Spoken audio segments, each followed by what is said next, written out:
hari ini sangat penting sekali karena kami semua pemirsa semua sudah tahu bahwa uh, Panglima Kodam 3 Dugama Darakma, Brigadir Jenderal Egyanus Kogoya dan juga Komandan Operasi Pemne Kogoya beserta seluruh pasukan TPNPB OPM setelah penyanderahan dilakukan pada 7 Februari dan sudah di mana ada banyak hal yang terjadi dalam penyanderahan itu, dan kami juga sudah berbicara sangat banyak di seluruh media, dan perlu kami sampaikan bahwa ada sebuah statement yang cukup keras yang dikeluarkan oleh Panglima Komando Daerah, yaitu Brigadir Jenderal Egyanus Kogoya, bahwa memberikan 2 bulan deadline untuk pemerintah Indonesia dan pemerintah New Zealand agar mendorong proses tuntutan rakyat Papua, khususnya yang disampaikan oleh Brigadir Jenderal, bahwa harus mengakui kedaulatan bangsa Papua dan akan diberikan kembali. Dan itu deadline yang diberikan oleh Brigadir Jenderal Egyanus Kogoya, yaitu hari ini merupakan hari di mana penting deadline itu merupakan waktunya untuk perjanjian untuk melakukan eksekusi terhadap terhadap pilot Philip Martin. Jadi itu merupakan sebuah pernyataan yang keras, sebuah pernyataan politik, tidak main-main yang disampaikan oleh Brigadir Jenderal Egyanus Kogoya. Dan itu merupakan pernyataan di mana ketika kami melihat bahwa pemerintah Indonesia tidak melaksanakan haknya sebagai negara yang memiliki kewajiban untuk memproteksi rakyatnya. Jadi itu alasan utama bahwa Philip Martin itu berkebangsaan New Zealand, tetapi dia warga negara Indonesia dan dia menjalankan sebuah perusahaan yang saat ini ada bekerja di bawah undang-undang pemerintah Indonesia, yaitu perusahaan Susi Air. Dan perusahaan Susi Air itu memberikan kontribusi dengan teks pajak kepada pemerintah Indonesia, dan ini alasan di mana TPNPB OPM menyatakan bahwa ini tanggung jawab pemerintah Indonesia untuk memproteksi hak hidup daripada pilot Philip Martin. Jadi itu alasan kami bahwa pemerintah Indonesia tidak bisa melepaskan tanggung jawab bahwa pilot Philip Martin ini dia berkebangsaan New Zealand. Tetapi kami sudah tahu bahwa Philip Martin warga negara Indonesia dan dia menjalankan semua bisnis di Indonesia. Oleh sebab itu pemerintah Indonesia memiliki hak untuk melindungi warganya sesuai dengan hukum internasional. Dan ini poin yang sangat penting di mana kami memberikan deadline kepada pemerintah Indonesia, dan kami bersyukur sekali kami bisa melakukan sebuah pendekatan kepada Brigadir Jenderal Egyanus Kogoya, karena di dalam Konstitusi 1 Juli 71 sebagai konstitusi dasar perjuangan bangsa Papua yang saat ini sedang dijalankan oleh TPNPB OPM, itu menjamin hak asasi manusia. Dan saya bersyukur kepada Tuhan karena saya memiliki waktu yang cukup panjang untuk melakukan diskusi pada 2 hari yang lalu sampai dengan kemarin terhadap Brigadir Jenderal Egyanus Kogoya dan pemimpin-pemimpin yang memiliki otoritas di Kodam 3 Dugama Darakma. Dan kami bisa ada pada sebuah titik keputusan di mana kami menghormati konstitusi kami.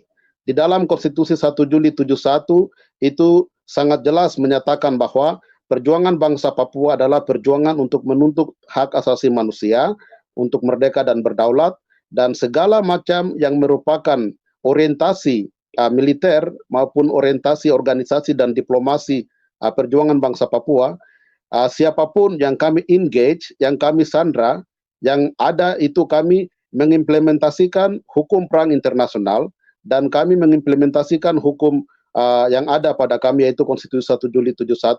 Oleh sebab itu kami memutuskan untuk kami memberikan garansi hidup. Jadi ini harus di take note, ini harus dicatat bahwa dengan dengan pertimbangan bahwa kami harus menjaga hak hidup berdasarkan Konstitusi 1 Juli 71, maka itu kami memberikan garansi hak hidup kepada pilot Philip Martin untuk beberapa waktu ke depan. Selama proses negosiasi itu kami akan lebih penetrate dan inklusif dan lebih serius terhadap pemerintah Indonesia. Jadi itu mungkin harus diketahui oleh pemerintah Indonesia dan juga perusahaan Susi Air dan juga pemerintah New Zealand, bahwa dengan pertimbangan meeting kami secara resmi, organisasi Papua Merdeka sebagai badan politik resmi daripada Sayap Militer TPNPB di bawah Komando Kodam 3 Dugama Daragma Brigadir Jenderal Egyanus Kogoya, kami mengambil keputusan untuk memberikan garansi hidup, menjamin kehidupan Philip Martin dengan syarat bahwa pemerintah Indonesia segera membuka diri untuk melakukan negosiasi bersama organisasi Papua Merdeka. Jadi itu syarat yang sangat penting untuk harus dicatat oleh pemerintah Indonesia. Kami memberikan catatan penting lagi kepada pemerintah Indonesia untuk sekali lagi untuk tidak menciptakan sebuah pola yang dimana justru status quo, yang dimana tidak langsung melakukan negosiasi dengan organisasi Papua Merdeka, tetapi mencoba untuk melakukan banyak infiltrasi dan juga memakai orang-orang yang tidak berkompeten untuk melakukan negosiasi. Jadi sudah kami sampaikan bahwa dari awal-awal sejak Februari bahwa Indonesia, pemerintah Indonesia secara terhormat mesti harus melakukan negosiasi dengan organisasi Papua Merdeka sebagai badan politik resmi daripada Tentara Pembebasan Nasional Papua Barat. Kami berharap dengan jenjang waktu garansi hidup ini, kami meminta untuk pemerintah Indonesia segera membuka diri untuk menjawab tuntutan kami melakukan eksternal negosiasi. Bisa ada sebuah negosiasi eksternal antara pemerintah Indonesia dan kami memakai pihak ketiga yang dapat menjadi wasit untuk menjaga komitmen daripada kedua belah pihak antara pemerintah Indonesia dan Indonesia. Jadi apapun keputusan kita akan berakar sampai dengan bagaimana itu tidak menjadi soal, tapi mesti harus ada usaha yang lahir dari organisasi Papua Merdeka dan pemerintah Indonesia untuk menyelamatkan nyawa daripada pilot Philip Martin dan juga menjawab tuntutan organisasi Papua Merdeka dan Tentara Pembebasan Nasional Papua Barat. Kami sekali lagi dengan penuh hormat kepada seluruh pihak-pihak yang dimana mulai dari pemerintah sendiri, kemudian TNI Polri, kemudian semua NGOs yang saat ini sedang mendorong untuk bagaimana mendorong proses negosiasi, yang dimana saat ini kita melihat, kita semua sama-sama menyadari bahwa ada sebuah peningkatan, ada sebuah pengertian bersama bahwa memang negosiasi ini harus pada channel yang tepat. Saya yakin bahwa semua dari LSM, dari pemerintah, dari TNI Polri, semua sudah mengalami pengalaman. Coba dengan cara ini, itu segala macam, tapi ternyata semua tidak bisa. Semua negosiasi prosesnya harus kembali kepada link dan channel yang tepat, yaitu sudah dari awal kami sudah bilang berdasarkan konstitusi bahwa OPM itu badan politik resmi, dan memang harus pemerintah Indonesia dengan timnya harus berbicara dengan OPM untuk melakukan negosiasi bagi pembebasan pilot dan juga menjawab tuntutan Brigadir Jenderal Egyanus Kogoya.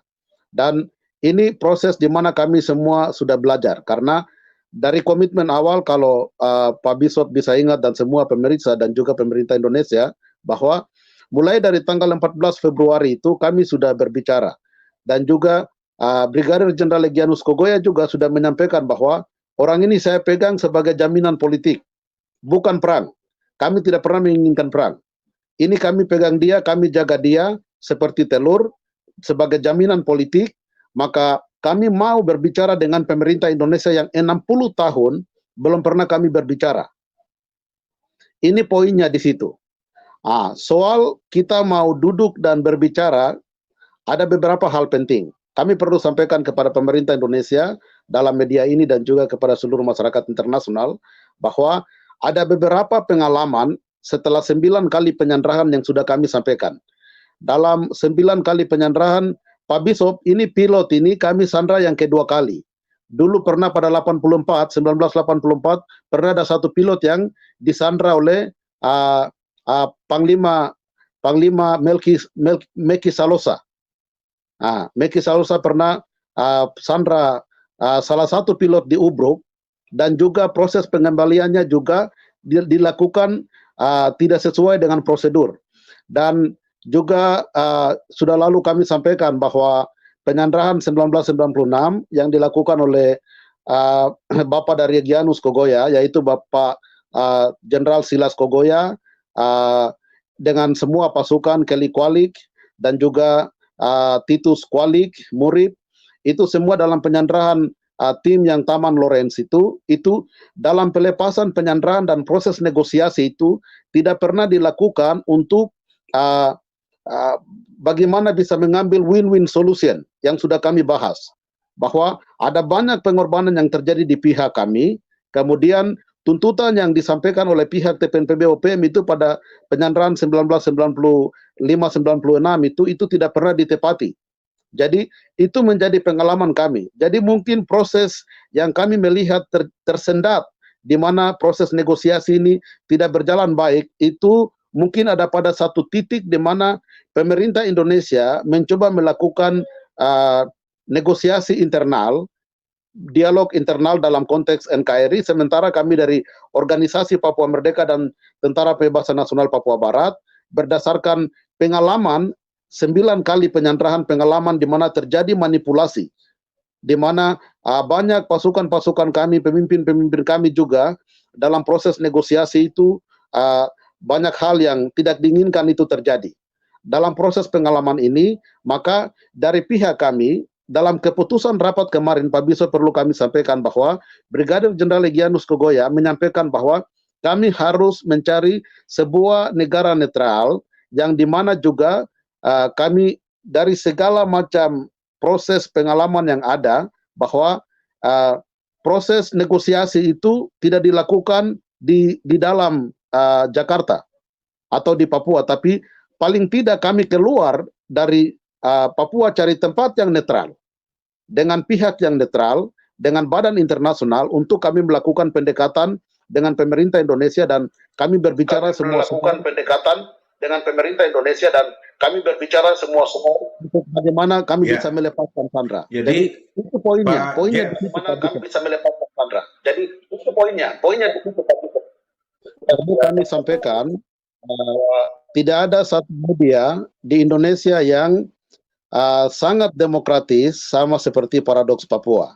Jadi sekali lagi kepada Bapak Bishop Joshua bangsa Papua, kami selalu menyampaikan banyak terima kasih kepada Bapak, karena kalau tidak ada Paradoks Papua, kami yakin dalam proses penyanderaan ini dari semua penyanderaan yang kami sampaikan, dari awal ada 9 kali penyanderaan itu selalu semua media untuk menyuarakan aspirasi kami dari beberapa 9 kali pengalaman penyanderaan dari orang-orang tua kami sampai dengan kami, itu tidak pernah media memihak kepada TPNPB OPM, itu tidak pernah. Ini jujur saja.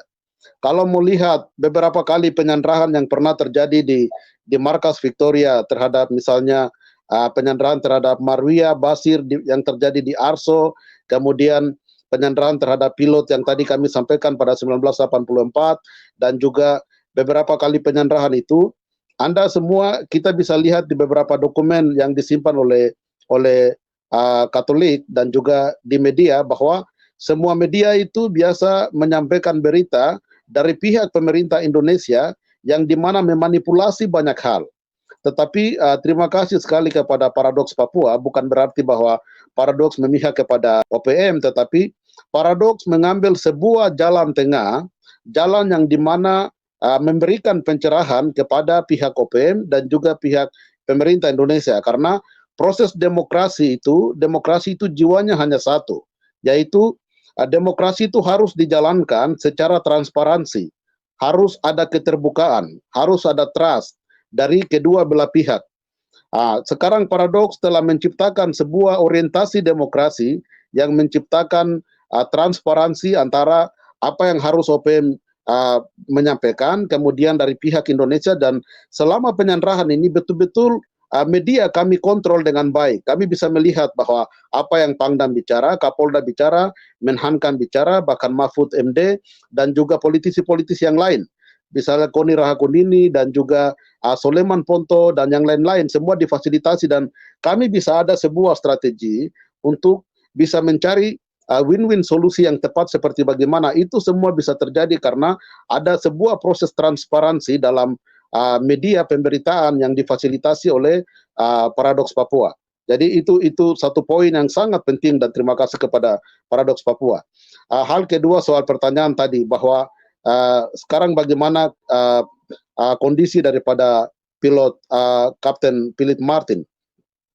Kami sudah sampaikan bahwa OPM menjaga pilot keselamatan Philip Martin ini seperti telur. Karena itu jaminan politik dari awal sudah kami katakan. Kami tidak menangkap dia untuk mengeksekusi dia, memutilasi dia, terus metoca dia, atau mengintimidasi dia. Jadi pernyataan tembak mati dengan memberikan deadline selama 2 bulan, itu karena sebuah sikap yang tidak serius yang diambil oleh pemerintah Indonesia. Sekarang kami melihat bahwa semua cara yang diusahakan oleh pihak-pihak yang tidak bertanggung jawab ini kan semua sudah blok. Sekarang tinggal hanya OPM TPNPB dengan pemerintah Indonesia. Prosesnya dia kembali kepada titik di mana kita harus berbicara di dalam atau berbicara di luar. Bagi OPM pengalaman, kami sulit berbicara di dalam karena pengalaman-pengalaman itu memberikan kami pelajaran yang sangat penting bahwa proses ini tidak boleh dihancurkan dengan sebuah manipulasi dengan sistem pendekatan-pendekatan yang tidak kami inginkan. Oleh sebab itu, poinnya sudah jelas. Kami pikir bahwa semua pihak sudah mengetahui, semua pihak, entah itu dari pihak Papua, West Papua itu kan ada beberapa kelompok-kelompok. Ini semua kelompok-kelompok ini sudah tidak berkompeten lagi. Misalnya kelompok dari Beni Wenda United Liberation Movement, kemudian Dewan Gereja Papua, kemudian yang lain-lain, itu nanti ada sebuah proses yang dimana OPM akan memfasilitasi mereka untuk bersama-sama. Tetapi saat ini dari pihak Indonesia yang dimana beberapa kelompok yang kami lihat dari pendekatan TNI juga, Polri juga, pihak-pihak LSM yang mengatasnamakan Indonesia juga, semua sudah blok. Tinggal hanya pemerintah Indonesia dengan OPM. Oleh sebab itu, proses ini semakin mengkerucut, dia semakin solid. Ini kita perlu menjaga bersama, harus ada trust antara pemerintah Indonesia dengan kami, dan dalam minggu berjalan ini kami akan menentukan di mana tempat yang netral untuk kami duduk berbicara. Paling tidak, tuntutan daripada OPM dan keselamatan daripada Philip Martin ini menjadi prioritas daripada pemerintah Indonesia dan organisasi Papua Merdeka. Jadi itu harus dicatat. Keselamatan Kapten Pilot Philip Martin ini menjadi tanggung jawab dari pemerintah Indonesia dan OPM. Dan kami sudah menuju kepada titik yang sudah jelas bahwa mungkin minggu berjalan kami akan lebih mengkerucut kepada titik di mana pemerintah akan mempercayakan siapa, OPM akan mempercayakan siapa, tepatnya di mana kita akan menuju kepada titik itu. Jadi Pak Bishop, dengan segala hormat, terima kasih. Anda telah memfasilitasi media Anda untuk sangat-sangat membantu kami. Kalau tidak ada Paradoks Papua, itu media hanya satu pihak saja, dan terjadi proses manipulasi, dan kami pikir itu bisa terjadi operasi militer yang besar-besaran, yang dimana rakyat kami betul-betul bisa ditindas. Dan ini tidak pernah terjadi. Proses penyanderaan kali ini tidak pernah terjadi selama 9 kali yang sudah kami sampaikan. Ini proses penyanderaan yang betul-betul kami melihat, kami mengontrol media 50-50. Baik, ini konsekuensi daripada kami building wrong channel. Konsekuensi daripada kami memakai orang yang salah. Ini yang dari pertama kami sudah sampaikan. Ketika pemerintah Indonesia memakai orang yang salah, akan dapat informasi yang salah. Jadi harus diketahui bahwa Egyanus Kogoya sebagai pemimpin militer TPNPB Kodam 3, saya sebagai ketua OPM, kami tidak perlu uang. Jujur saja, di dalam nama Tuhan dan tulang belulang perjuangan bangsa Papua, kami tidak perlu uang. Yang kami perlu pemerintah Indonesia menghormati kami duduk berbicara selama 60 tahun perjuangan ini, Indonesia tidak pernah duduk bersama kami untuk berbicara soal tuntutan kami untuk merdeka. Jadi itu masalahnya. Jadi kami minta kepada Kapolda Papua, kepada siapapun, untuk jangan membuat spekulasi baru yang justru mencoba mendiskreditkan tuntutan murni kami. Tuntutan murni kami adalah meminta Indonesia untuk mengakui kedaulatan, dan itu harus berbicara dalam sebuah proses negosiasi yang terhormat. Perlu kami sampaikan Bapak Bishop, kami mendengarkan banyak berita bahwa pihak-pihak yang melakukan operasi dari pihak militer, Kapolda dan segala macam, Polri, bukan Pak Kapolda tapi Polri dan semua, tim-tim itu juga mereka sedang mencoba memberikan pressure kepada pihak Susi Air untuk mereka harus mendapat uang dari pihak Susi Air dan segala macam. Dan saya ditelepon selama 27 kali arahnya ke sana untuk diberikan uang apa segala macam. Saya bilang no, tidak. Kami bukan menyandra untuk mencari uang. Tidak, kami tidak cari uang. Kami memiliki identitas, kami memiliki kehormatan untuk menjaga eksistensi perjuangan ini. Jadi mari kita duduk dan berbicara. Jadi saya sendiri dicoba dengan segala macam cara, saya belum pernah duduk dengan siapapun sampai detik ini Pak Bishop. Saya menjaga kekudusan dalam perjuangan untuk tidak boleh merusak citra perjuangan ini. Jadi saya selalu sampaikan di Paradoks Papua dan juga kepada Bapak Bishop bahwa yakinkan pemerintah Indonesia bahwa mari kita duduk sama-sama. Tidak ada masalah. Mengapa Aceh pemerintah Indonesia bisa duduk dan kami Papua mengapa tidak bisa? Kami sudah menghormati pemerintah secara terhormat kok. Jadi ini gara-gara di mana pemerintah dan juga Kapolda dan TNI mencoba membangun hubungan kepada pihak-pihak yang mencari uang, makanya mereka mendapatkan jawaban bahwa mereka perlu uang. Soal Egyanus Kogoya, soal kami sebagai ketua OPM, kami tidak perlu itu.